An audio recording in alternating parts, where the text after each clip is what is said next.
This was the vacation I had dreamed of, a spontaneous decision to escape the relentless grind of our daily lives, an opportunity to reconnect in a place where time seemed to slow down. The resort was a hidden gem, nestled on a remote island in Florida, its isolation a promise of privacy and undisturbed tranquility. Stefani had been the one to push for this trip. She had been insistent, almost desperate, for a break from our routine. "We need this," she had said more than once, her tone carrying a weight that spoke of unspoken concerns and lingering distance between us. The past few months had been hard, our relationship strained by the demands of work and life. I had been so consumed with my job, often working late into the night, and she had been restless, her dissatisfaction simmering beneath the surface. The trip felt like a lifeline, a chance to find our way back to each other. When we arrived, we were greeted with warm smiles, flower garlands draped around our necks, and cool towels to refresh us after the long journey. The air was thick with the scent of tropical flowers, mingling with the salty sea breeze, and as I looked around, I couldn't help but feel a flicker of hope. Maybe this was exactly what we needed. Our suite was nothing short of spectacular. Stefani was practically buzzing with excitement as she explored every corner, her eyes wide with wonder. The room was expansive, with floor-to-ceiling windows that opened onto a private terrace. Beyond that, a plunge pool shimmered in the sunlight, the ocean stretching out endlessly in the distance.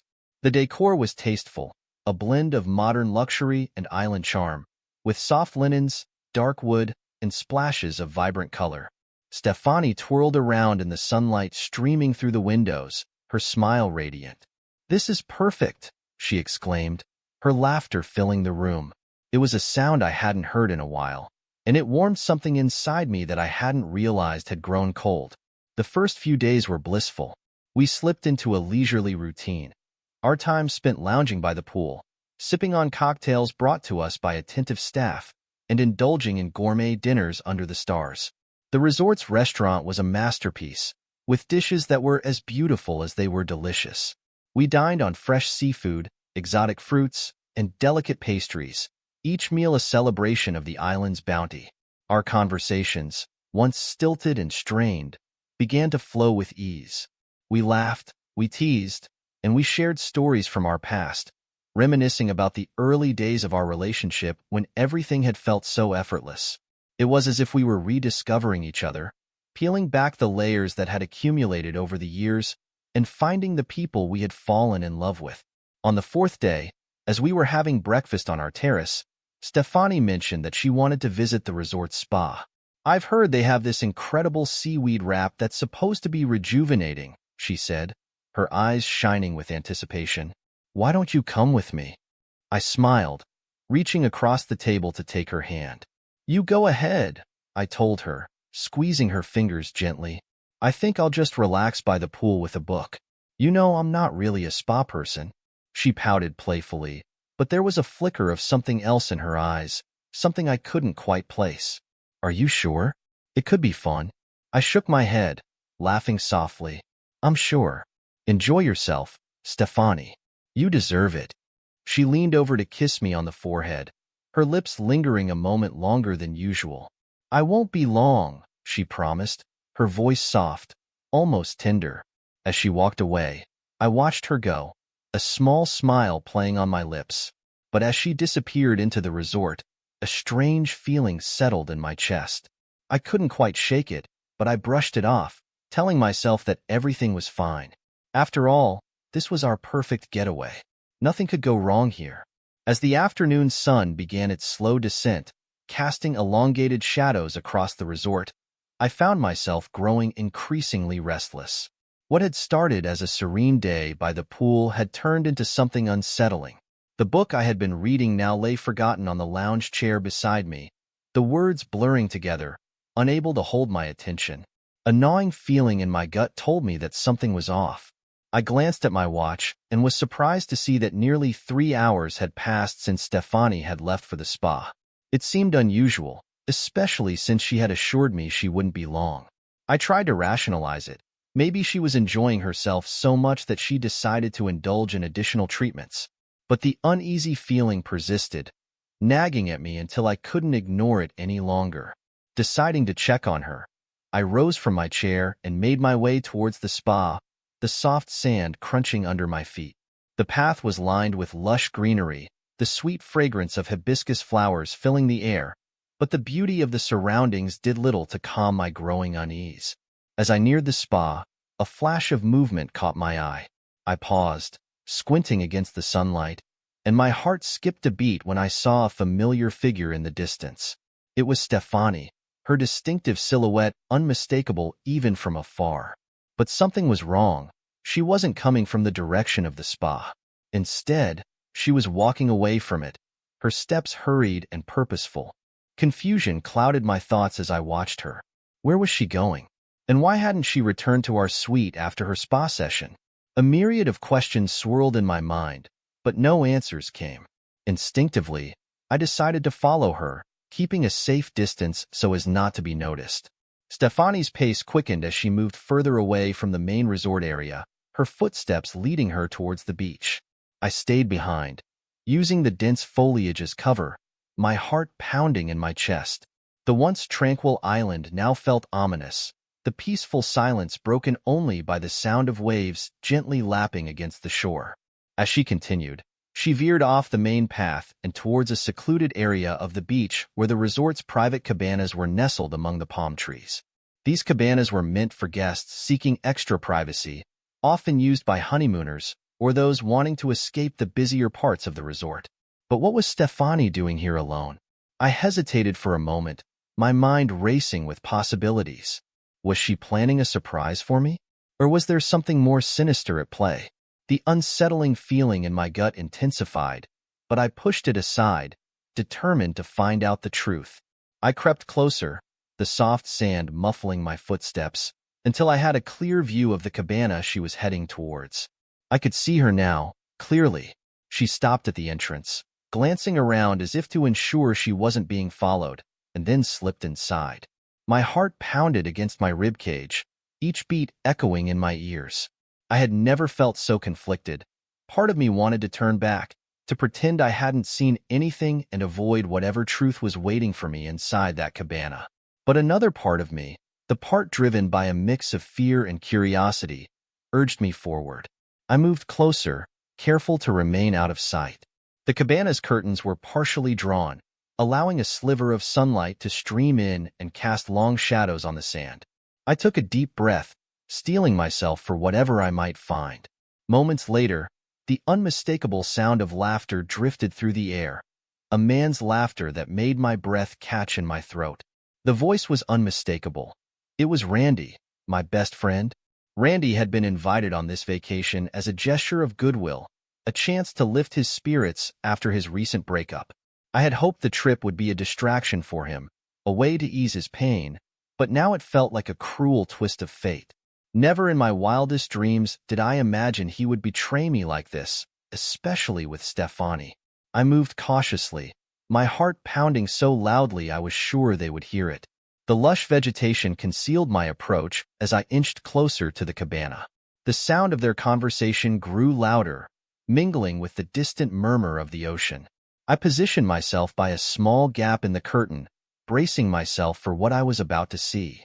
But before I could process the full extent of my emotions, Stefani's voice cut through the air, her words sharp and mocking. "I knew he wouldn't suspect a thing," she said with a smirk, pulling away from Randy just long enough to glance towards the cabana's entrance, her eyes gleaming with satisfaction. It was in that moment that the last remnants of doubt and hope shattered, leaving me with only one clear thought. I had to act, and I had to act now. As I peered through, the world around me seemed to collapse. Inside the cabana, Stefani was on her knees before Randy. Her hands moved with a practiced ease that made my stomach churn.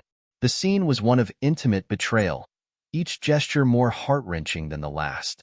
"Babe, your friend's Johnson is really tasty," Stefani purred, her voice laced with lust. "Made me more horny than I've ever been." The words were a punch to the gut. My mind reeled, struggling to process the brutal reality of the situation. Randy's reaction was even more infuriating. He laughed, a low, mocking sound that resonated with an air of casual disregard. "Oh, Kami on man," he said with a smirk, his tone taunting. "Don't you have any manners? Get the hell out." It was as if time had frozen in that moment, my vision blurring with a combination of shock and rage. The betrayal I had felt in recent months, the frustrations from our strained relationship, and the overwhelming sense of being deceived all converged into an explosive torrent of anger. I had been trying to rebuild what was lost, but now it felt like everything had come crashing down in an instant. Without fully realizing what I was doing, my anger propelled me forward. My hands clenched into fists, and I stormed into the cabana, the curtains parting with a forceful swipe. The scene before me seemed to freeze as both Stefani and Randy turned to face me, their expressions a mix of shock and guilt. Stefani's eyes widened, her face paling as she scrambled to her feet. "What are you doing here?" she stammered, her voice faltering. Randy, still seated, looked up with a smirk that barely concealed his surprise. "Whoa, buddy," he said, trying to play it cool. "Didn't expect to see you here." The sight of Randy's nonchalance only fueled the fire inside me. I felt a surge of adrenaline, my body trembling with the force of my rage. "How could you both do this?" I shouted, my voice trembling with a mix of pain and anger. "After everything we've been through, this is how you repay my trust?" Stefani opened her mouth to respond, but no words came out. She looked helpless, her eyes darting between Randy and me. The sheer betrayal on her face was almost too much to bear. Randy's attempt at casual indifference only enraged me further. "Look, man," he said with a shrug, "I didn't think it'd be a big deal. We're just having a good time." The flippant tone of Randy's voice was like a slap in the face. My fists clenched tighter, my vision narrowing as I took a step toward him. "A good time? I see that. You think this is a joke?" I didn't give him a chance to respond. My fury exploded in a burst of physicality. I lunged at him, the anger coursing through me, finding an outlet in the rough contact. Randy's surprised yelp was swallowed by the sound of our struggle. The scene quickly descended into chaos as I grappled with him, the echoes of my betrayal reverberating through the cabana's walls. Stefani's cries of protest were drowned out by the noise. My vision was a red haze of anger and betrayal, every punch I landed fueled by the depth of my hurt. It was only when Randy's defensive attempts grew weaker and his laughter was replaced by pained groans that I finally began to regain my senses. The reality of what I had done began to sink in, but the hurt was still raw and the damage was irreparable. In the silence that followed, as Randy lay on the floor with a swollen face and broken teeth, I realized that our perfect getaway had unraveled into something far more sinister.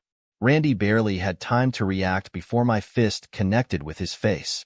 The impact was brutal, a shockwave of violence that reverberated through my body as his head snapped back.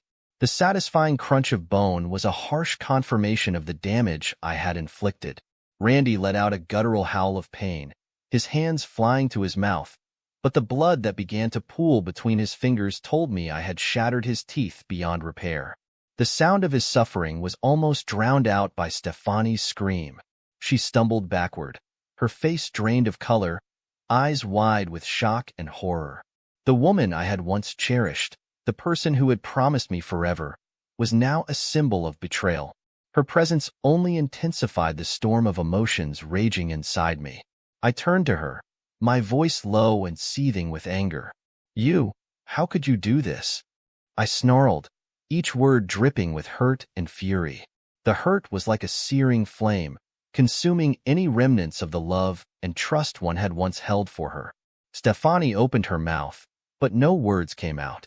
Her eyes were locked onto mine, filled with a mix of fear and shame. The silence between us was thick with unspoken regrets and broken promises.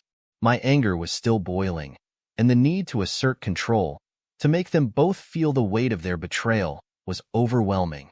With a sense of grim determination, I raised my hand and slapped her across the face. The sound of the impact was sharp and brutal, echoing through the small space of the cabana. Stefani's head whipped to the side, and she crumpled to the floor, gasping for air. Her cheeks flushed red from the force of the blow, and tears began to spill down her face as she looked up at me, her expression a mixture of stunned disbelief and raw fear. The sight of her on the ground, her once proud demeanor now reduced to a crumpled heap of shame, was a cruel mirror of the way I felt inside. I was a whirlwind of emotions, anger, betrayal, a deep, gnawing hurt. But amidst the chaos of my feelings, a cold clarity emerged. This wasn't just about reacting to their betrayal. It was about reclaiming control and making them understand the depth of their actions. I paced the small confines of the cabana, my breathing ragged, each step a testament to the whirlwind of rage that had taken over me. Randy was still groaning on the floor, his hands clutching his ruined mouth, the blood seeping through his fingers like a grim reminder of my fury. Stefani was on her knees, her tears falling freely, her face a mask of regret and fear. "Look at you both," I said, my voice trembling with a mix of anger and sorrow. "You thought you could play with my life, my trust, and not face the consequences?" The words felt hollow, inadequate against the backdrop of the betrayal and pain that had erupted in this once beautiful place. Stefani tried to rise, her movements shaky as she reached out to me. "I'm so sorry," she said, her voice breaking. "I never meant for any of this to happen." But her apologies fell on deaf ears. The damage was done, and the depth of her betrayal was something that could not be undone with mere words. I looked at her, my expression hardened, and then turned my gaze back to Randy. "You think a few broken teeth will make things right?" I spat, my anger still raw. "You think this is some sort of twisted joke?" Randy tried to push himself up, but the pain was evident in his struggles. He started, but the words were choked off by a fresh wave of agony. I was done listening. The sense of betrayal was too deep, the need for immediate revenge too strong. I turned back to Stefani, who was now trying to stand, her eyes pleading. "You both need to understand that this isn't just about what you did," I said, my voice cold and unyielding. "It's about how you've made me feel, how you've shattered everything we had." As the weight of my words settled over them, I knew this was just the beginning. The immediate revenge was only the start of a much larger reckoning. The betrayal had set off a chain of events that would forever alter the course of our lives. The calm, idyllic getaway we had envisioned had turned into a battleground of broken trust and shattered hearts. The cabana, once a symbol of luxury and relaxation, was now a grim testament to shattered trust and raw violence. Torn fabric lay scattered across the floor, mingling with the remnants of broken dreams and the echoes of harsh words. Randy was still curled on the floor, groaning in pain, his hands clutched protectively over his battered face. His eyes, wide with terror, darted around as if seeking an escape from the consequences of his actions. Stefani, meanwhile, was a portrait of devastation. She stood trembling, her tears carving silent trails down her cheeks, her entire body shaking with the weight of her realization. The gravity of what had just transpired was settling in, and she looked utterly lost, her face a canvas of regret and fear. Without another word, I turned on my heel and walked out of the cabana. The fury I had felt moments ago had cooled into a steely resolve. No longer was I driven by the blind rage of the moment. Now, I was consumed by a cold, calculated determination. The betrayal had ignited a resolve within me that would ensure no part of my life remained untouched by the fallout. I made my way back to our suite with a sense of grim efficiency. The luxurious surroundings that had once represented our ideal escape now felt like a prison. I moved quickly, methodically packing my bags. Every item I folded, every piece of clothing I placed into my suitcase, felt like a step towards reclaiming control. The marriage, the friendship, both were irrevocably shattered. There was no turning back from this point. As I packed, my mind was already racing through the next steps. I had to make sure that Stefani and Randy felt the full weight of their betrayal. This wasn't just about a physical confrontation. It was about dismantling the carefully constructed lives they had enjoyed at my expense. I had been quietly gathering evidence of their affair for weeks, ever since the first whispers of suspicion had crept into my mind. I knew something was off, and my suspicions were confirmed when I found the hidden texts, bank statements, and emails that linked Stefani and Randy in a way I had never imagined. The evidence was damning, and it was time to use it. As I finished packing, I grabbed my phone and made a series of calculated calls. First, I reached out to Randy's business partners. The conversation was terse but effective. I explained, in vague terms, that Randy's recent behavior had been unprofessional and unethical. I carefully avoided specifics, ensuring that the partners would be compelled to investigate further without implicating myself directly. Next, I called our mutual friends. The betrayal had to be known, not just to satisfy my own sense of justice, but to ensure that the social circle they had once enjoyed would become an uncomfortable reminder of their actions. I provided them with a detailed account of what had transpired, making sure that the story was compelling enough to ensure that the gossip would spread quickly. Lastly, I contacted my lawyer. The process of initiating a divorce was more than just a formality. It was a declaration of the end of a chapter that had once been filled with promise. I was meticulous in my instructions, outlining how I wanted the divorce to proceed. My aim was clear. I wanted Stephanie to feel the repercussions of her actions, to ensure that her newfound relationship with Randy didn't come with any of the comforts or securities she had previously enjoyed. With the calls made and the arrangements set, I took one last look around the suite. The pristine surroundings, the luxurious details, they all seemed tainted now, a mockery of the ideals I had once held dear. As I walked out of the suite and into the evening light, a part of me felt a grim satisfaction. The immediate revenge had been swift and decisive, but the true fallout was just beginning. The resort, with its golden sunsets and serene waters, was no longer a paradise but a battleground where trust had been shattered and lives irrevocably altered.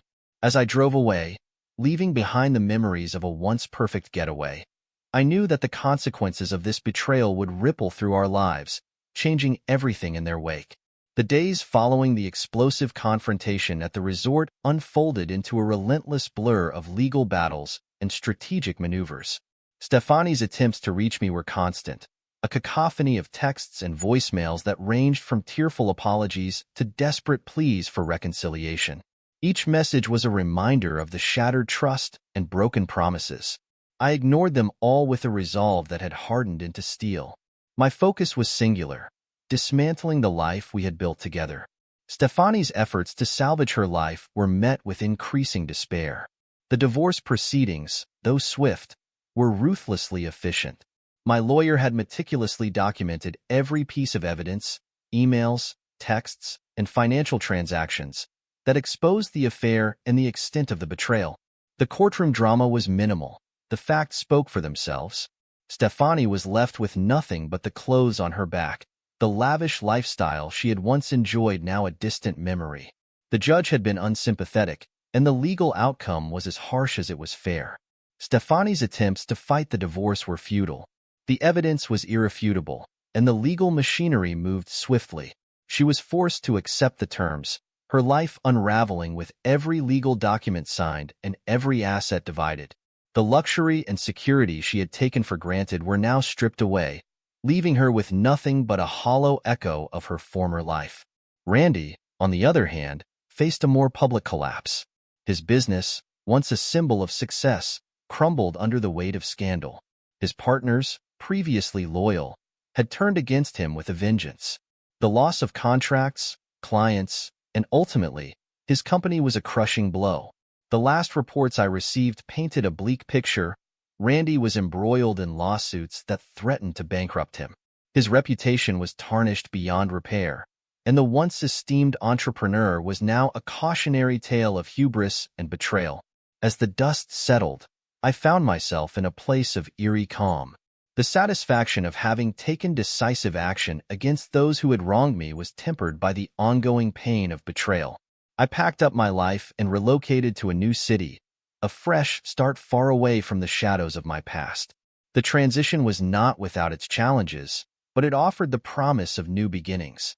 The pain of the past lingered, a ghost that occasionally surfaced, but it no longer dictated my every waking moment. I channeled my energy into my work, immersing myself in new projects and opportunities. The satisfaction of building something from scratch, of creating new successes in the wake of personal devastation, became my refuge. I poured my heart into every task, finding solace and purpose in the achievements that lay ahead. Meanwhile, Stefani and Randy's attempt at a new life together was doomed from the start. Their relationship, built on a foundation of deceit and betrayal, could not withstand the pressures of reality. Reports indicated that their efforts to forge a future together were fraught with difficulties. They were both shadows of their former selves, struggling to cope with the aftermath of their choices. The illusion of happiness they had once sought was now a cruel reminder of their actions.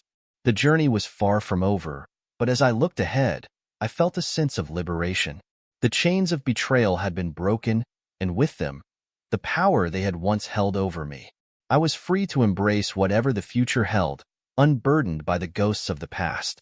And in that freedom, I found the strength to move forward, to build a new life, and to find contentment in the process of healing and renewal.